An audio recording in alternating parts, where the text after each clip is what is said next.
Bonjour à tous et bienvenue dans ce 6e épisode d'Hurler sans bruit. Je suis ravi de vous parler aujourd'hui des techniques pour écrire une bonne fin. C'est parti!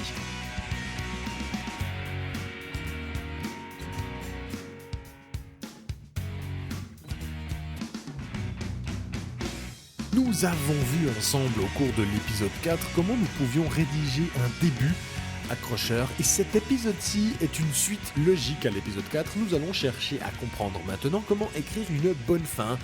Vous verrez que ce n'est pas une chose facile. La fin est ce que le lecteur va retenir du roman, un peu comme en cuisine. On dit parfois que si l'apéritif est bon et que si le dessert est savoureux, c'est-à-dire que l'entrée et la sortie sont réussies, alors l'ensemble laissera une bonne impression. Alors commençons avec la première question, qu'est-ce qu'une fin ?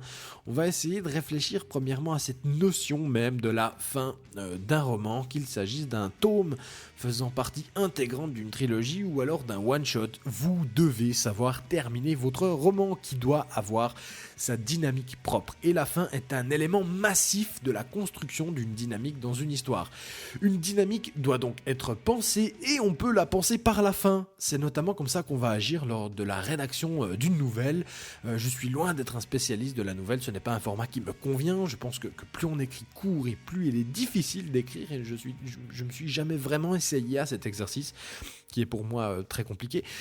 Mais la nouvelle repose entièrement sur sa dynamique, elle repose sur son dénouement, sur sa chute, et il est possible d'avoir en tête une chute pour une nouvelle ou pour un roman, d'avoir en tête la chute, et toute la réflexion sera sur la manière dont cette chute pourra être amenée, comment on va finalement bercer le lecteur dans plusieurs directions tout au long du récit pour finalement lui casser la gueule, le faire dégringoler dans une chute inattendue. Et c'est là que tout le récit, que ce soit une nouvelle ou un roman, c'est là que tout le récit va finalement prendre de la couleur, une dimension supplémentaire, un écho singulier. C'est là qu'il va peut-être dévoiler son sens caché, son sens profond. Je ne suis pas ici en train de vous conseiller de commencer par écrire une fin. Ce n'est pas un conseil que je vais donner, surtout si vous êtes un débutant. Ça peut être somme toute assez piégeux que d'essayer de commencer par écrire la fin, de la tricoter avant de se mettre vraiment à la rédaction. C'est une façon de faire. L'avantage, c'est que vous serez plus efficace. Si vous connaissez déjà la fin de votre roman, vous pourrez mettre en place des fausses pistes pour piéger le lecteur, et connaître la fin va vous assurer d'éviter certaines incohérences ou des explications un peu tordu. Donc, je vous conseille vraiment, dès le début, d'avoir en tête la fin, même si elle n'est pas complètement imaginée. Inutile, en revanche, de l'écrire par avance, mais il est presque indispensable de la penser avant de commencer. Pensez notamment à la fin pour chaque personnage. Va-t-il mourir? Où sera-t-il à la fin du roman? Physiquement, mais également spirituellement. Qu'aura-t-il accompli? Qu'aura-t-il appris? Qu'aura-t-il gagné? Perdu? Quel chemin aura-t-il parcouru? Que voulez-vous que le lecteur pense de ce personnage une fois le point final posé? Quelle impression souhaitez-vous qu'il laisse au lecteur? Voulez-vous qu'il soit aimé, regretté, détesté, ou qu'il soit adoré lorsque le lecteur aura refermé votre roman? Et je pense que vous devez vous poser ces questions-là pour chaque personnage du roman, chaque personnage que le lecteur va suivre, et c'est probablement des réponses que vous devez vous fournir à vous-même dès qu'un nouveau personnage apparaît, alors qu'il s'agisse d'un personnage planifié, dont l'action, dont l'arrivée était prévue, ou d'un personnage plus pulsionnel. Je vous renvoie ici à l'épisode 2 qui était tout entier dédié à ce sujet précis.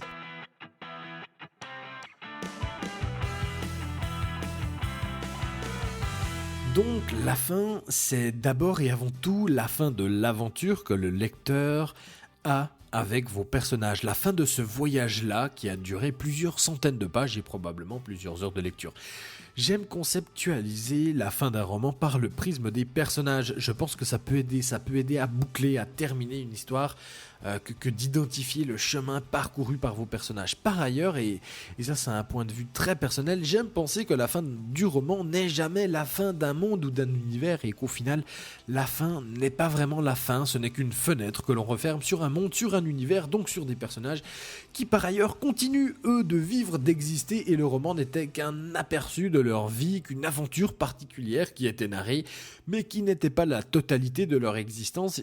J'aime, et là encore je le répète, c'est très personnel, j'aime lorsque le début du roman n'est le début finalement de rien, et que la fin du roman n'est la fin de rien non plus finalement. J'aime penser que le roman ne capte qu'une infime partie de la vie des personnages et que le lecteur sente qu'il ne peut être le témoin que d'une fraction d'un univers très vaste qui a commencé avant lui et qui se terminera bien après la fermeture du roman. Ce que je veux dire par là, c'est que vous devez faire sentir au lecteur que la fin de votre roman n'est que la fin de l'histoire que vous souhaitiez raconter et nullement la fin de toute chose. Je n'ai donc pas une définition hegelienne de l'histoire, vous excuserez cette petite parenthèse philosophique, alors c'est de la philosophie de comptoir et je prie d'excuser les éventuels philosophes qui m'écouteraient parce que je vais simplifier radicalement la pensée de Hegel, mais Hegel parlait d'une fin de l'histoire avec un H majuscule. Il disait que les événements qui se présentaient à nous, qui se présentaient devant la porte des civilisations ou au palier de l'humanité, que ces événements n'étaient finalement que des étapes, alors parfois négatives, parfois positives, des étapes pour mener à une fin de l'histoire avec un H majuscule, un accomplissement, un moment un peu terminal dans la dialectique hegelienne, même si jamais, et c'est là une critique massive que l'on peut adresser à la pensée hegelienne, jamais Hegel n'a défini à quoi ressemblait cette fin, comment on saurait que c'est fini, que l'histoire a finalement atteint son but, sa synthèse, et que les événements de négativité et de positivité ont cessé leur escalade, leur succession, que l'histoire est finie, accomplie. Il n'a jamais précisé comment on pouvait reconnaître ce moment-là. Je ne vais pas ici entrer dans le débat de fond, mais quand on parle de roman, je pense qu'il ne raconte jamais une fin de l'histoire avec un H majuscule. Je pense que la fin de votre histoire ne représente rien du tout, sinon la fin d'une aventure. Donc j'aime considérer le roman comme un mouvement tout petit, dans un mouvement beaucoup plus grand qui a commencé avant et qui se terminera bien après.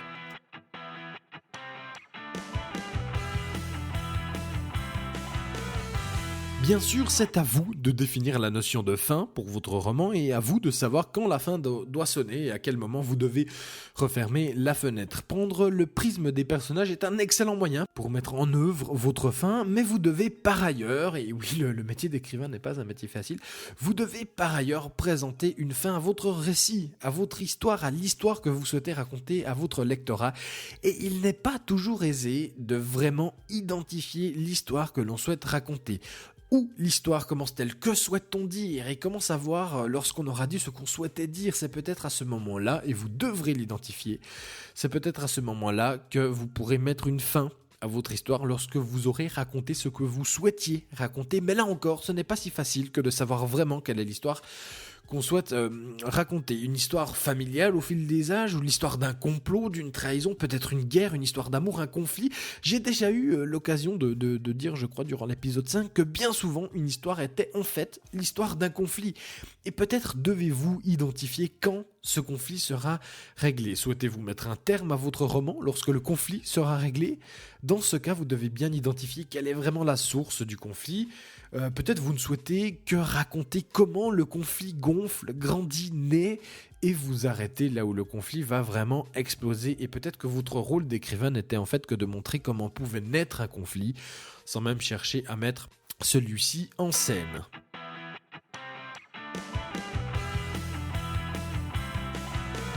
Donc finalement, voici quelques questions que vous devrez vous poser en tant qu'auteur avant de les soumettre à votre lectorat. Quelle est l'histoire que vous souhaitez vraiment raconter? Vous devez pouvoir la résumer, la pitcher en quelques mots rapidement en 5-10 secondes. Bien souvent, il s'agira de l'histoire d'un conflit. Souhaitez-vous raconter tout le conflit ou seulement une partie? Quand ce conflit sera-t-il réglé? Comment? Par qui? Grâce à quoi? Pourquoi? Et à quoi ressemble la fin de ce conflit, Voici les quelques questions que vous devez vous poser. Ensuite, vous devrez aussi vous poser des questions pour chacun de vos personnages. Qu'aura-t-il appris? Qu'aura-t-il accompli? Qu'aura-t-il gagné et perdu? Quelle impression doit-il laisser au lecteur à la fin du roman? Et quelle est la suite pour ce personnage? Que va-t-il faire après la fin du roman? À quoi va ressembler sa vie une fois que le lecteur l'aura abandonné? Je pense que ces quelques questions pourront vous aider à structurer la fin de votre roman. Encore une fois, la fin d'une histoire, d'une aventure n'est pas si facile que ça à appréhender pour un écrivain en herbe.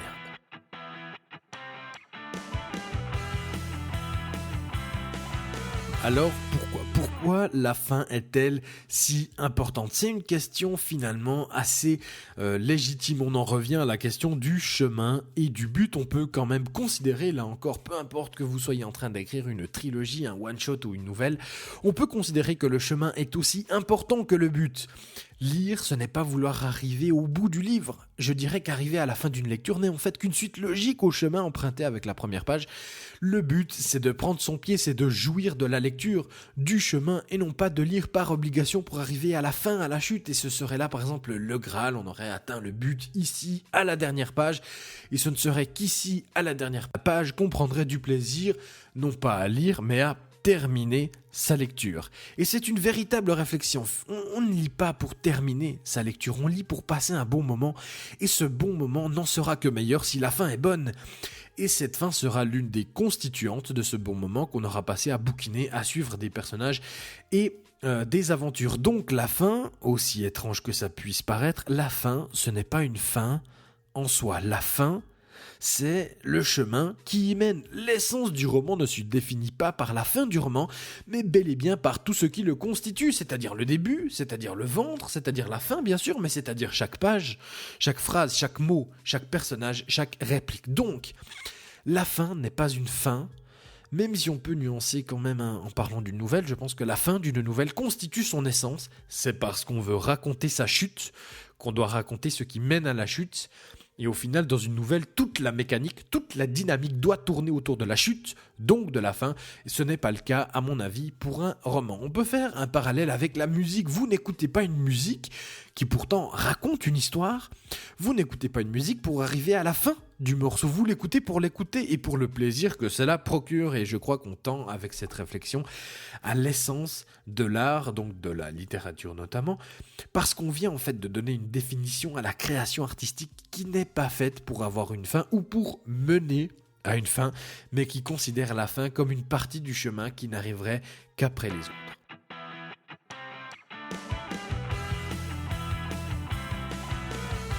Mais la question reste toutefois en suspens. Pourquoi la fin est-elle si importante ? Parce que, et c'est une réponse bien sous-dimensionnée par rapport à la vastitude de la question, parce que tout le roman aura ouvert des portes. Chaque porte est une interrogation dans l'esprit du lecteur. Le lecteur va continuellement se demander pourquoi, dans quel but, comment, quand, et un roman, ce n'est qu'ouvrir des portes et les refermer. Et pour satisfaire un lecteur, vous devez le rassurer. En tout cas en partie. Et le rassurer passe par les réponses que vous pourrez lui fournir, et si possible des réponses à la fois pertinentes, convaincantes, réalistes, surprenantes, c'est toujours bien de surprendre un lecteur, des réponses qui vont commencer à le rassurer. En fait, peu à peu, avec la fin pointant le bout de son nez, vous devez commencer à faire sentir au lecteur qu'il va bientôt sortir de votre univers. Et il ne va consentir à cette sortie que si vous l'accompagnez dehors. Fournir des réponses, fermer des portes, conclure le destin d'un personnage, montrer qu'on vient de franchir un pas pour un personnage, que ce personnage vient de passer une étape dans sa vie, qu'il vient d'accomplir quelque chose, de bien ou de mal, qu'il a appris, qu'il a avancé ou reculé, mais qu'il a évolué, qu'il a changé. Vous avez donc plongé le lecteur dans un entrelac de nœuds. Et peu à peu, vous devez dénouer tout ça, résoudre l'intrigue principale. Vous devez aussi cesser de poser de nouvelles questions et d'apporter de nouvelles interrogations. Pas de nouveaux personnages, pas d'éléments nouveaux. Si éventuellement votre roman aura une suite, alors laissez un peu ouvert. Ça fera un petit effet cliffhanger sans pour autant frustrer la curiosité des lecteurs. Mais globalement, vous ne devez pas apporter du neuf, sinon vous faites mal votre travail d'accompagnement du lecteur vers la fin de votre univers. Pour être un peu trivial, à la fin, privilégiez plutôt la résolution de conflits et l'action aux descriptions. Mais vous devez aussi, et c'est là que s'exprimera votre maestria, vous devez aussi créer un twist, un revirement, un rebond. Le final doit être accrocheur, il doit créer la surprise, non pas dans les questions qu'il soulèverait, mais bel et bien dans les réponses qu'il va fournir et dans la manière dont ces réponses seront apportées. Oui, mais la fin, ça se prépare. Là encore, le meilleur conseil que je peux vous donner, c'est de penser votre fin avant même la rédaction. Je dis bien penser votre fin et non pas écrire votre fin. Vous pourrez ainsi donner à votre fin un peu d'ampleur en distillant par exemple un chapelet d'indices pendant le récit.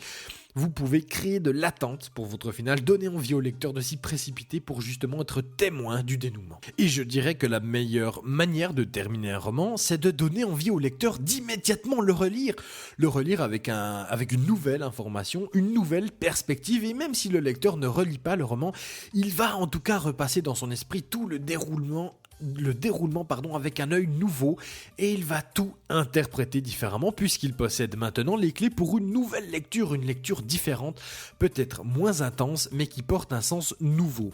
Et alors, attention, petit spoiler, je vais donner ici une référence cinématographique. On pourrait facilement trouver des dizaines d'exemples, mais dans le film Shutter Island de Martin Scorsese, sorti en 2010 avec Leonardo DiCaprio, film par ailleurs inspiré du roman de Dennis Lehane, lorsque vous avez vu la fin du film, vous n'avez qu'une envie, c'est de le revoir depuis le début. Vous possédez maintenant une information majeure qui vous permet d'avoir une seconde lecture qui ne sera pas identique à la première. Vous allez tout interpréter différemment. Moi, personnellement, j'adore ces fins qui permettent un second visionnage ou une seconde lecture qui ne sera pas tout à fait la même. Dernier point, votre fin doit susciter une émotion, et ce n'est pas rien de le dire, l'émotion, j'ai eu l'occasion de le raconter déjà à de nombreuses reprises dans les épisodes précédents. L'émotion vient de l'empathie vient de l'identification qu'un lecteur peut avoir avec un ou plusieurs personnages. Vos personnages sont donc les véhicules de l'empathie, c'est donc par eux que vous pourrez donner une puissance émotionnelle à votre fin, susciter colère, indignation, mépris, rejet ou alors amour, tendresse et joie.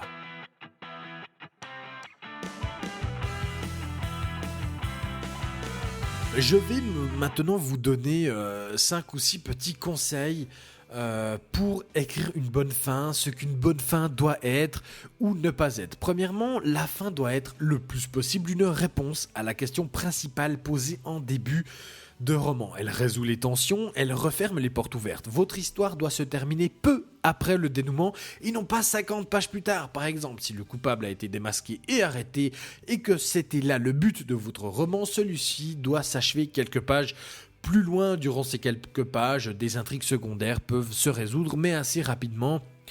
Par exemple, une énigme mineure est résolue, le héros déclare sa flamme, etc., etc. Il faut éviter de lancer une nouvelle intrigue, ou alors vous êtes en train d'écrire une suite déjà.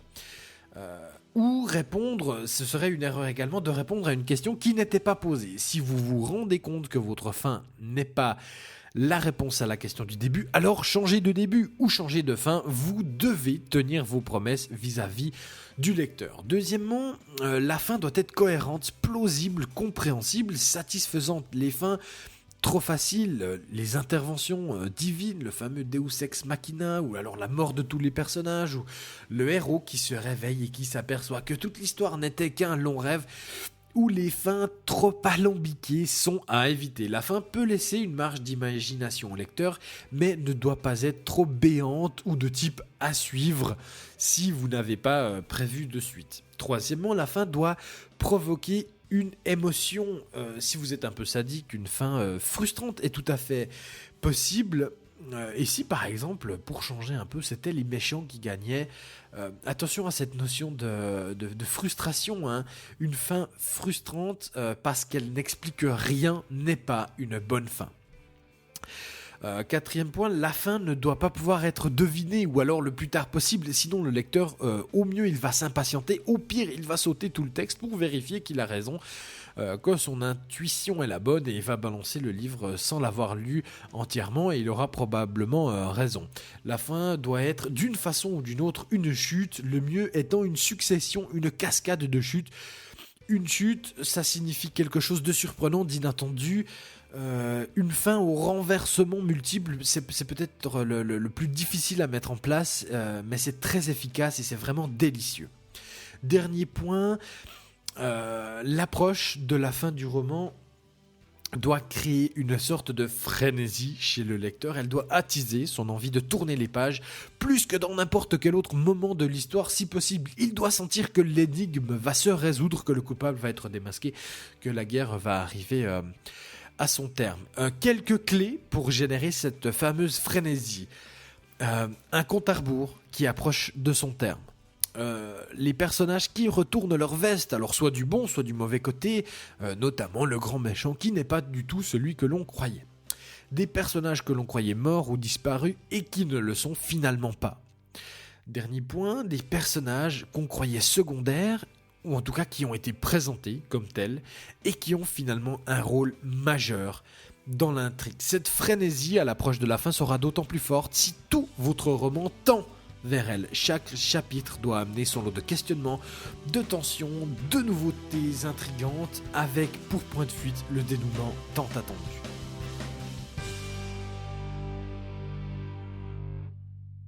Voilà, ce podcast est maintenant terminé, je vous remercie de m'avoir écouté, j'espère que ça vous a plu. Le prochain épisode sera consacré au processus de réécriture et de correction. Je vous dis à bientôt pour de nouvelles aventures, prenez soin de vous, ciao.